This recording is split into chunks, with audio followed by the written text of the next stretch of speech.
বরিশাল সদর উপজেলার রায়পাশা করাপুর ইউনিয়নে অবস্থিত করাপুর মিয়াবাড়ি মসজিদ মোঘল স্থাপত্য রীতির এক অনন্য ও দৃষ্টিনন্দন ঐতিহাসিক নিদর্শন। মসজিদটির প্রতিষ্ঠাতা ছিলেন বুজুর্গ উমেদপুর পরগনার প্রতাপশালী জমিদার হায়াত মাহমুদ। তৎকালীন ঔপনিবেশিক ব্রিটিশ ইস্ট ইন্ডিয়া কোম্পানির অন্যায় শাসন ও আধিপত্যের বিরুদ্ধে তিনি বিদ্রোহ ঘোষণা করেন। এই দেশপ্রেম এবং বিদ্রোহের কারণে ব্রিটিশ কর্তৃপক্ষ ক্ষিপ্ত হয়ে তার বুজুর্গ উমেদপুরের জমিদারি বাজেয়াপ্ত বা কেড়ে নেয় এবং তাকে সুদূর প্রিন্স অফ ওয়েলস দ্বীপ, যেটা কিনা বর্তমানে মালয়েশিয়ার পেনাং দ্বীপ, সেখানে নির্বাসিত করে। দীর্ঘ 16 বছর কঠোর নির্বাসনে থাকার পর তিনি নিজ জন্মভূমিতে ফিরে আসেন।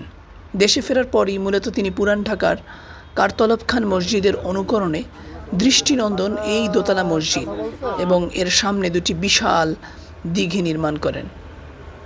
6টি গম্বুজ এছাড়া 8টি ছোট বড় মিনারে সজ্জিত ঐতিহ্যবাহী পাতলা ইট এবং সুনিপুণ কারুকার্যে নির্মিত এই ঐতিহাসিক মসজিদটি আজ বরিশালে স্থাপত্য সৌন্দর্য এবং ইতিহাস নিয়ে দাঁড়িয়ে আছে।